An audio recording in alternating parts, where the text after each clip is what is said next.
y'all. Welcome to another exciting episode of the Andre The Beast Crayton Show. Another exciting show, another exciting guest. We're going back to Tulsa, Oklahoma, Sooner Country, home of my buddy Marcus Dupree. Well, college, not home. He's from Mississippi, but, you know, Oklahoma is his turf. Billy Sims, Brian Bosworth. I can go on, and I know our guest can go on and on and on because not only is she a Sooner fan, but she's been married since high school. Jesus Christ, when you think about that, she knows these guys, and she's been married that long. Yeah. Anyway, let's keep going with this show. This is a great show. It's funny how people can go on social media nowadays and just become like this overnight sensation. So let's call it what it is. This is overnight sensation. Let me tell you a little bit about her. Happily married, many years. Oklahoma Sooner fan, Tulsa, Oklahoma. Mother. Really pushing her, really navigating her son's pathway into college so he can live his dream to play in the big leagues. But more importantly, that she has other children, but one child is what you might call a special needs, or she might be considered a special needs mom. But to watch her navigate her career with photography and to also inspire other individuals through the social media platform is truly funny, entertaining, and just what I might call definitely a beast mindset. How you can navigate all of these things and still walk around every day and put a smile on other people's face. I'd like to welcome to the show Miss Excitement. I'm going to call her what it is. Miss Excitement herself, Amber. Let me get the last name right. Gregg. You got it. How are we doing, baby girl? I'm good. How are y'all? That's what happens when you get a certain age. You know, your eyes start to play tricks. But I know the name. I was like, okay, I know her name is Gregg. Okay. Yep. So before we get started with such an impactful beast mindset episode, tell the viewers a little bit about you. I'm Amber Gregg. I live in Tulsa, Oklahoma. Like you said, I've been married to my husband, Philip, for, we got married in 2001. So we've been married for a long time. We have 4 children. Nate is 17, Phoenix is 16, Brooklyn's 11, and London is 7. And she is my little girl with Down syndrome. She was our little surprise baby. Mm-hmm. And I have a photography studio here in Tulsa. I've been in business for about 12 years. I've always done photography. That's not what I went to school for. I went to school to be a school counselor and a school psychologist because I liked working with kids. But, you know, getting into the school system and all the stuff with that, it wasn't fun anymore for me. And if I can't get up and be excited to do something, then I just won't do it. So you actually went to school to your major was in helping in the school system, and you did do the school system, but you just didn't like it. Right. Yeah. What was it that you didn't like? I'm curious about this because I'm a former school teacher, so I'm trying to make. Oh, okay. Yeah. What was it that you didn't like? My whole entire family is in education. My mom's a teacher. I have coaches in my family. I have a superintendent uncle. School system was just what I knew, you know. We lived our whole year for the school system, like getting out in the summertime and going to basketball games and, you know, everything like that. So originally I was like, I don't want to do that. But I like kids and I wanted to help kids. So I decided to go and get my school counseling and then go back and get my school psychologist.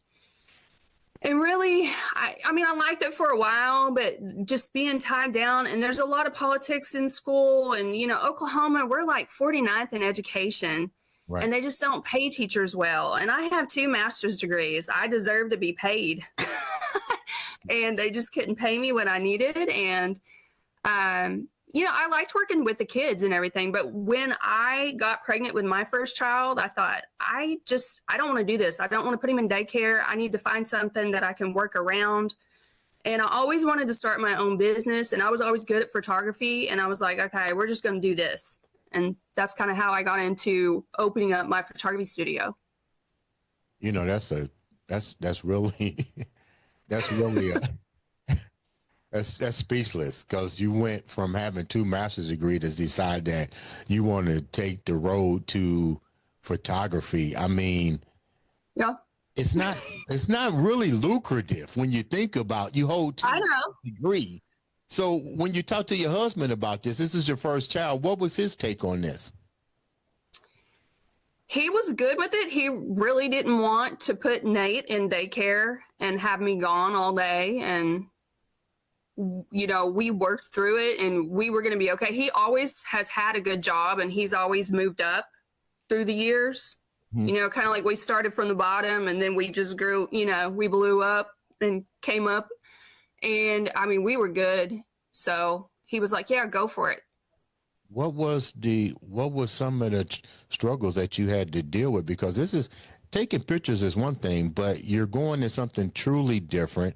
I get it that you're following a different passion, but how long had that passion with photography resonate in you? Because you got 2 masters. So if you come from a lineages of educators, that just seems pretty far-fetched. It was a little out there. But, you know, you can see pictures of me when I was about 3 or 4 years old having a camera. I always had a camera with me. I brought the camera to school. I took pictures at school. I, you know, went to college and took photography classes where we did the dark room and you had to hang them up and all of that stuff. And so it always interested me. And, you know, when I just, you know, it's different when you have your own kid and you're like, I want to be with them and do things with them. And I wanted to take his pictures, and he was, you know, one of my first little clients. And I took a little bit of educational classes to be able to pose babies, because I got into newborn photography, you know, where they have them like this, and you have to really know what you do, and you can't just flip and flop a newborn baby around. So I took a lot of instructional classes to learn how to do all that safely. And I just really got into it, and I built a business pretty quick. What about your inner structure outside your husband? You know, you got principals, you got counselors, you know, you got to go to family meetings. Come on, family reunion in Oklahoma, you know, barbecue and so forth. I mean, were you considered the black sheep of the family now? No, everybody was really pushing me to do whatever I wanted to do. I don't ever feel like anybody ever tried to hold me back. And I still have my certificates. I'm still certified with the state of Oklahoma. So if I wanted to go back, I could. But yeah, everybody was really good with it. Because, you know, a lot of people just we didn't agree that daycare would have been good for our kids. I wanted to be there to raise them. And that was kind of my main thing. I wanted to be there. I didn't want to have somebody else raise my kids and just me being tied down all day long. So now let's move on to something a little even more impactful. You wind up having the last child, and unfortunately, you wind up with the Down syndrome, correct? Right. Down syndrome, right? Okay. Down syndrome. How does that change the objective now of having to deal with that? Like, what was that like for you? I mean, I couldn't imagine, you know, that happening. And they said that usually happens with a woman. It usually happens during what they might call different age brackets that you get pregnant. The longer you wait to get pregnant, the higher risk factor. You become a high risk factor of a child having that. So my question is, did they ask to perform an in vitro on you during your pregnancy? Because they can go in while you're pregnant and pull out and determine, at least not maybe 100%, but the chances of that happening. Was that even offered to you? So now they do a blood test. You can do a blood test at 12 weeks. And I had did the blood test, not because I thought that I was going to have a child with Down syndrome. I just wanted to find out the sex of the baby, because at 12 weeks, it shows a lot of the things plus the sex. And so I did the blood test, and they came back and told me that she probably does have Down syndrome at 12 weeks. And it kind of hit me. I thought, I don't know. I don't know if that's true, because I had looked it up, and some of the tests, come back false positives and stuff like that. And I was kind of holding on to hope that, that's not going to happen. And I thought, God's not going to get me pregnant, and have me raise, a kid with Down syndrome. I just thought this is just not going to happen.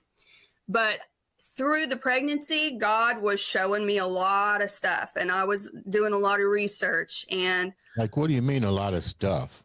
I was just all of a sudden coming into contact with people with Down syndrome and stuff like that out of the blue, when I've never really noticed it before, or it, I never really knew anybody with Down syndrome. So, I just never was around anybody with it. And so I felt like God was giving me signs like, girl, you get prepared, because she's coming and she's got it. And she, I had rolled into the hospital kind of thinking, well, maybe she don't have it, but she was born and she did. And I was like, okay, we locked eyes when I had her, and they had to take her away because they had to put her in the NICU for a little bit. But me and her locked eyes, and I was like, okay, we're good. We're going to go through, we're going to get it going. Let's go. And so I learned as much as I could. And I was doing a little bit of research during the pregnancy too. So, it affects everyone different. So a lot of people have these stereotypes about Down syndrome that's just real antiquated. And like, they were trying to give me books like from the 1980s. And I started looking through there, and I was like, just keep them. I ain't going to read them. I'm going to do my own research. I'm going to talk to people who have kids with Down syndrome right now. And there's just so much stuff for them, so many therapies and different things they can get into. And you'd be surprised. I have met kids with Down syndrome who are in college, kids with Down syndrome who have their own businesses. They've gotten married and live on their own. And just the old stereotypes just aren't there anymore. And luckily, when London was born, she had a little tiny hole in her heart. And a lot of kids with Down syndrome have heart issues, but hers closed on her own. And so we just started calling her Wonder Woman. And she is in school now. She's on an IEP, so she gets some special services and special help. Right. But she's learning to read. She does everything that my other kids do. We don't treat her any different. She's good. It's funny you mentioned, God and universe and so forth, because I remember going through somewhat a similar thing when my daughter was, when her mom first conceived. Naturally, there was age factor. I think it was about maybe in the 40s. And I remember them coming to me and her, and it was like, hey, do you want to perform and I pronounced it earlier, where they take the needle and go inside the belly and they pull it out and those factors. The amnio. Yeah. And I was like, well, what's that for? And it was like, high risk. She could have, the child could wind up with Down syndrome. We'll give you a couple of days to think about it. And I was like, you know what? Fuck it. If it happens, it happens. I don't want that. You know what I mean? Yeah. But my hat's off to you for thinking the same way that I thought. You know what I mean? Yeah. And being proactive. But what was some of the difficult things that you had to really deal with? Because this couldn't have been an easy journey. Yeah, you got outdated information. I like the fact that you said, you know what, this is 1980. Science and technology has moved forward. Give me something interesting. And then the fact that you said that you've been attracting people that had it. What better way to learn than the people that's already dealt with it? But what were some of the key things that you learned during your navigating how to be a good parent with the child that had special needs? Well, one of the best things that I did was join a mom's group with kids around her age. So whoever had a child born with Down syndrome, like in that year, we were all in a group. And so we would talk to each other and be like, okay, we're going through this. We have to go to this doctor. Because like I said, a lot of these kids with Down syndrome have a lot of health issues. Now, London didn't really have a whole lot of health issues. So we're not at the doctor constantly. And some people are. It affects people differently. And I have to remind people of that because they just kind of put them in all of them in a little stereotype that they're all, have tons of health issues and they're all slow learners and this and that.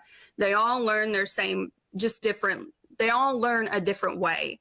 Mm-hmm. So it's kind of like to me, it's just like raising my other kids. I just had to learn her little quirks and what she needed, because she does learn a little bit slower than the other kids, but I try not to compare, right? Because comparison is the thief of joy. Right. So she's going to do what she does. We're going to head it on and help her as much as we can. But she's in the first grade right now. She does have a little bit of help with the IEP. And because I am a school psychologist, I can go in there to the meetings and know exactly what they're talking about and ask for certain things. She's in speech therapy because she has a little bit of a speech delay. But she's doing really good. She did have to have a little bit of physical therapy at first. Mm-hmm. So that was a little difficult for us because my other kids started walking around a year. She didn't start walking until she was about 2. Wow. So she was a little bit behind in that. Mm-hmm. But so that was a little bit difficult in the first years. And you would think that, because I work with older kids that had it in my studio, and I was truly amazed of their skill set. Yeah. Things that they can do and comprehend, like this. And I was like, holy crap, you sure? And my thing was, you sure this child has Down syndrome? Because they're performing better than the kids that don't. Yeah. But my question is, you mentioned something about the fact that a lot of them had health-related issues. Right. And I was surprised that you didn't mention that they had a lot of what we might call intellect issues. Mm-hmm. And I found that even working with them myself as they got older, none of them they really didn't have intellect issues. They're the way in which they learned was a little bit different. But once they picked it up, it was like, I was like, holy crap. You know what I mean? Like truly blown away. What has been the joyous part of this so far for you with your daughter? And I don't even want to call you a special needs mom. Let's get rid. I want to get rid of that stereotype with people. I don't think none of these kids have special needs. There is a way in which everybody learns. Right.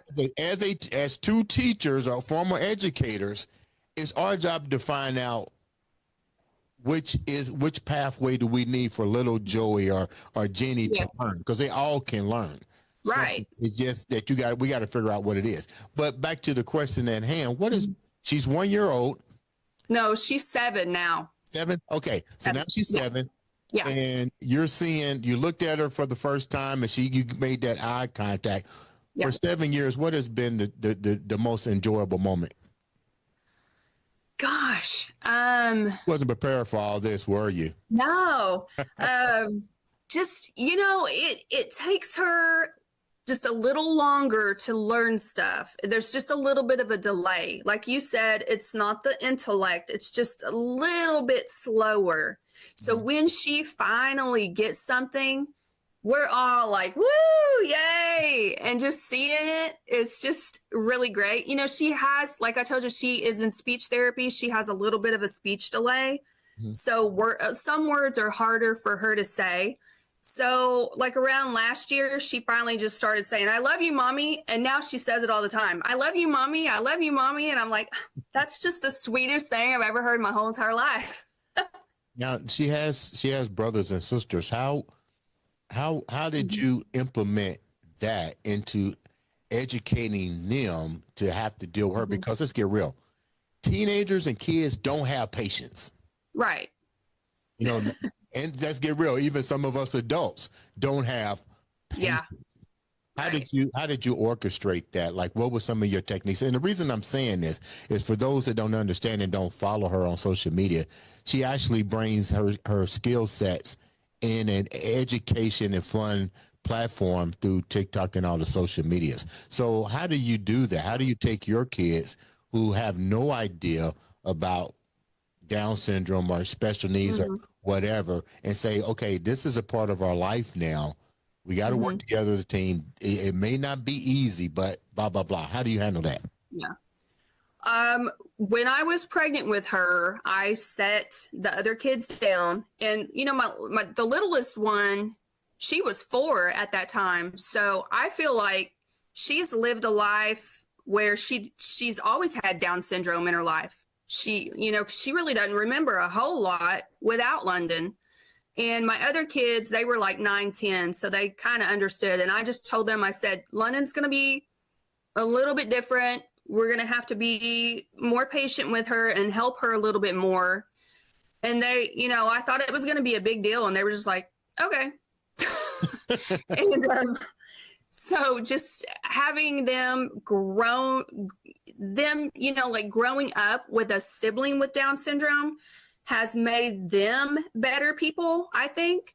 I think they're more empathetic with people. Right. I think they understand people who are different than them and welcome them with open arms.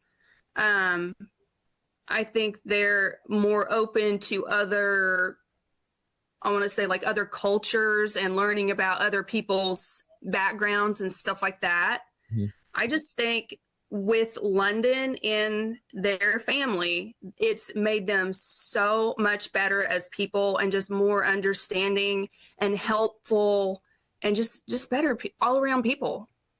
You got into a mother's group prior Yeah. to the pregnancy and to learn some of this. What were some of the things that the women or parents were having difficulties with?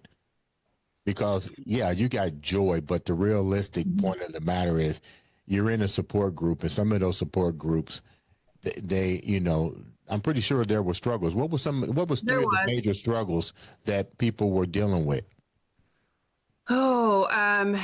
It got really sad and depressing sometimes because the first 2 years we had, I want to say, about 5 children pass away in the group because, like I said, a lot of the kids with Down syndrome, they're born with heart issues. So a lot of them had to have open heart surgeries, and those children didn't make it. And I'm still friends with some of those ladies just on Facebook. They got out of the group, but that was rough. And seeing like all the Facebook memories pop up with those little girls and little boys, it's really sad. And so that was probably the worst part, just, having to get together and pray when somebody goes into surgery, like, please God, save them.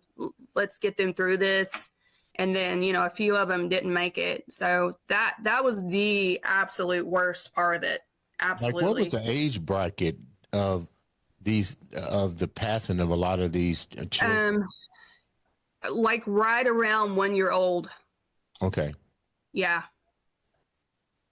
And what were some of the other things that they were dealing with? I know that was one of the worst, but what was at least well, a lot of the kids, some of the other surgeries, we had one little boy, he had something called Hirschsprung's disease, which affects the bowels and the stomach. And I don't know a whole lot about that disease, and I can't speak a whole lot, but he's still having to have some surgeries. So we kind of follow his journey too.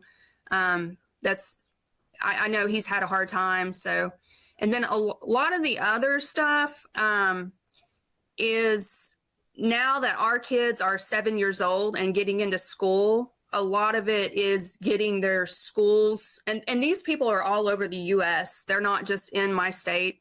So I can only speak to like what Oklahoma school system is like, dealing with special kids and IEPs and all that. But a lot of people are having problems getting the special help that they need at the schools, whatever state they're in, and inclusion, because a lot of the schools don't want to include these kids. They want to put them in a classroom, send them over to the corner. You know, you might be able to eat lunch with us with the typical kids, but other than that, go to the other classroom and just sit all day. So a lot of people are dealing with stuff like that. Wow. And it's funny because I've seen that in the school system, and really it didn't even register until you just said it. How are lawmakers, what are you guys doing to make to push this out? Like, are you guys contacting lawmakers in your city, you know, the school system, the superintendents? Like, what are you doing to really amplify this? Well, because I have my background that I feel like I can go into the schools and talk to her teachers and talk to the school psychologist and the principal there, and they know that I'm there for business and I know the law, and I can tell them, you are not following the law right here. And I have brought an advocate. They have special needs advocates that will come with you to the IEP meetings. So you can use that. And I know a lot of the ladies have hired lawyers to come into the schools. There was one lady in Oklahoma, she went to the state capitol and made a law, and it had to do with the inclusion in the schools and everything. So she's passed a bill with our Senate. Wow. So a lot of these ladies, because we have these kids, we're getting into political stuff that we would have never gotten into. Right. and you know, lobbying and doing all this stuff and writing letters. Yeah. You've now taken your message to social media. And let me say it's been there, but now it's amplified, and you do it with your favorite baseball mom. Did I get it right? Did I get it right? Yes. Your favorite baseball mom. Yeah. How did that come about, and what's the purpose with that? Yeah, originally it was to help my son, because my son he's a senior in high school right now, but he is a baseball player, and we were posting videos to kind of help him because he wanted to go to college and play, and eventually he wants to go to the MLB and pitch. And, you know, and with all my kids, we've helped, you know, whatever they want to do, we'll be behind you, but you got to put in the work. I can't do the work for you. But if you need lessons, we'll go get lessons. We'll go do this, you know, whatever. So he went, you know, he's had a private pitching coach. He's had a personal trainer, and we documented all of that. And we documented the games and put highlight videos out. And originally that's what that was for. And then it just kind of evolved to, you know, me doing daily stuff with the kids and doing stuff. And a lot of people love to see London, my little girl. They love to see her, and they think she's just the sweetest. So I do a lot of videos with her, and, you know, going to school and doing what she does. So it's just, my platform's just kind of gotten bigger and bigger and bigger. So I don't feel like I am in a niche anymore. It's kind of just all over the place. Mom content. I like that name, mom content. So I think that is you did kind of create a little niche a little bit, because it's drawing attention. What kind of response, what kind of questions, serious questions have you been getting? Because they're following London. They see you marketing your son. And today, who wouldn't be doing that? I mean, everybody is, you know, to me, you don't even need a scout. If you put out a great video, somebody sees it, being like, oh my God. But you're in a special niche. You have a daughter that has Down syndrome, and my hat's off to you for educating people through your social media platform, your baseball mom. But what are some of the responses that you're getting from people? Are more people reaching out to you for advice with their child, and they see what you're doing for your son, what's some of the feedback you're getting? Yeah, I have people from all over sending me messages or commenting.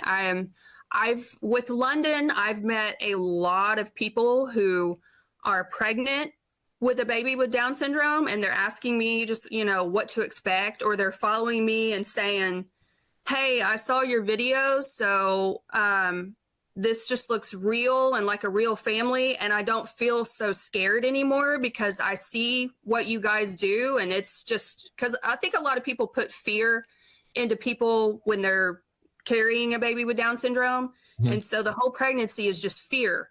They're scared. They don't know what's going to happen. It's anxiety. It's all kinds of stuff. So if I can help somebody and put them at ease, that it's not going to be like a super hard journey, like it can be a regular day. Mhm.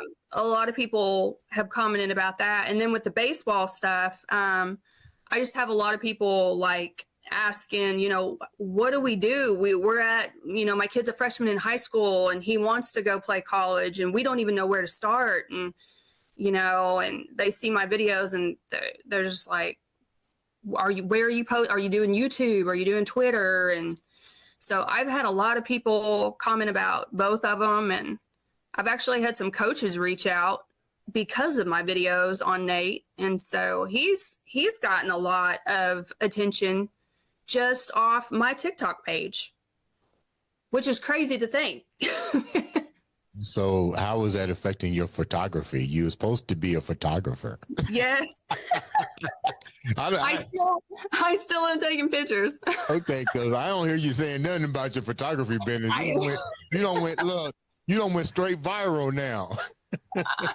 And no pictures. I did take pictures of Nate and his baseball team. So all my banners are hanging up at the ball field that I did for him. Okay. So I'm gonna ask a few more questions. Let's go back. You've had a beautiful journey, but the realistic standpoint is what needs to happen. It's a two-part question. Mm-hmm. How was the hospital as far as educating you and comforting you and guiding you through this? Because now people are asking you the same thing. You got mom saying, "Look, I'm carrying this child. I don't know what to expect. I don't know how hospitals do, but it seemed like to me that there should be a support staff on there to guide you through these things and so forth." What was that like for you? And then more importantly, the second question is, what needs to be done to make this not a fear-based situation moving forward? Right. Number one, I think the first thing when you go to the high-risk doctor, because when they find out that you probably are carrying a child with Down syndrome, they're going to send you over to a high-risk doctor. And that's what I did. The first thing he asked me was, "Do you want to terminate?" Wow. And I was just, it kind of hit me like a ton of bricks because I was like, that's going to be the first thing we're going to talk about. And I looked at my husband and my husband looked at me and I could see his face getting red. And I was just like shocked. And I said, that's it. We don't need to be here anymore. We got up and left. So number one, I don't think that is the first thing that needs to be talked about because it's not a bad thing. Right. Down syndrome is not a bad thing. It can be a beautiful life. Yeah. So you shouldn't throw that out there to scared people because you're scaring them even more. So I wish doctors would just take that off the table. And if somebody brings it up, let them bring it up. Let it be the parent. Let it be the parent. Right. Let's not push that the first thing. So that's number one. Number two would be in the hospital. I think they really tried with me. I think everybody was really good at the hospital. There was like a social worker person that had came in and was talking to me about it and had given me the books and everything. But a lot of it is outdated information. Okay. And so it's got to be updated stuff because when you hand somebody a book from the 1980s and the drawings that they had, it's scary. Yeah. Okay. Because it's like the worst case scenario is what they throw at you. And I mean, a lot of people can look at my girl and be like, oh, I didn't know. And I get that a lot. I didn't know she had that. Okay. That's great. That's, to me, that's not a compliment or a diss. It's just kind of in between. You know, she looks the way she looks, and I think she's cute. But what they are throwing at you in those books is just old, outdated materials and just very worst case. So I think they need to update their stuff. And I wish that they would have somebody in there talking to people who have firsthand accounts or maybe has a kid with Down syndrome, because a lot of times they'll come in, they'll be like, my neighbor's sister's cousin has a sister with Down syndrome. And so they think they know, but you don't know until you actually have somebody in your house with it. So I wish that they would bring in more people who are more knowledgeable. But most cities will have a Down syndrome association that, and I think the hospitals need to tell people about it, because I didn't find out until I did like Google searching. But the hospital didn't tell me about it. But our town, Tulsa, has a Down syndrome association. Oklahoma City has a Down syndrome association. So you have them, you know, wherever you're at in your state, that can provide support, and, you know, somebody can come talk to you. And like the first people that made me feel better about everything was a couple from the Down syndrome association. They came to our house like about 2 weeks after I had London to just sit down and talk to us. They had a little girl that was about 10 years old, and they were the first people that really made me feel everything's going to be okay. What was your biggest fear before we wrap up? You just focused on something. They said you bring the child home. And I'm gonna ask a question. I know you can't speak for your husband, but this is a two-part question. You bring the child home. Now, life is coming to grips. That was probably the most impactful moment throughout your whole entire pregnancy, more or less, because these people came to your home. Yeah. How did they bring comfort to you and your husband? And then the other part of that question is, when did the most impactful moment of you and your husband coming together to say, I can do this, we can do this? That probably happened when she was still in the NICU. I didn't have her at home. I was standing in the middle of the kitchen. I was crying. I probably cried for a month, just straight up crying, because I didn't know, you know, how to be a mom to a special needs child, or, you know, how to do this. Is this going to affect us differently? How's this going to work? And he just came over to me, hugged me, and he said, Amber, we've been through it. We've been through everything. We're best friends. God's got us. He would not put this in our laps if we could not deal with it. We're going to deal with it. Everything's going to be all good. And so that was like, okay, we're going to do it for her and do it big. And then for them to come into our house, that was, she had already been home. I guess it was about 2-3 weeks after she had come home. I put her in their arms. They wanted to hold her, and they just loved on her and told me everything was going to be okay. They said, you know, get the negativity out of your brain right now and just reset. Just do a whole reset. Don't listen to anybody. Don't listen to the chatter. This is your child. Whatever happens, happens. You know, somebody had said, well, if your typical child had gotten into a car accident and they were laying in bed in a coma for the rest of their lives, what would you do? Right. You would take care of them and do everything you could. So this is your child. You're going to do whatever. And I was just like, okay, let's go. Beast mode. On a lighter side, before we wrap up, how can the viewers reach out to you, support you, to ask questions about family? And it's more importantly, I'm not using that word anymore. We're not using special needs. How to be a parent with a child. How can they reach out to you? I am on TikTok. I am your favorite baseball mom, and I have a lot of people inbox me and send me messages on there. And then I do have an email address. It's amberdgregg@yahoo.com. AMBERDGREGG. And I love to hear from people. So if you're on TikTok, say hi. Okay, my once upon a time Oklahoma Sooner fan. I guess I see you at the Red River Rival. Yeah. Yep. We'll be there. In the meantime, Amber, thank you so much for taking time to come on the show. Thank you. I Ladies appreciate and it. gentlemen, this has been another exciting episode of the Andre the Beast Crayton Show.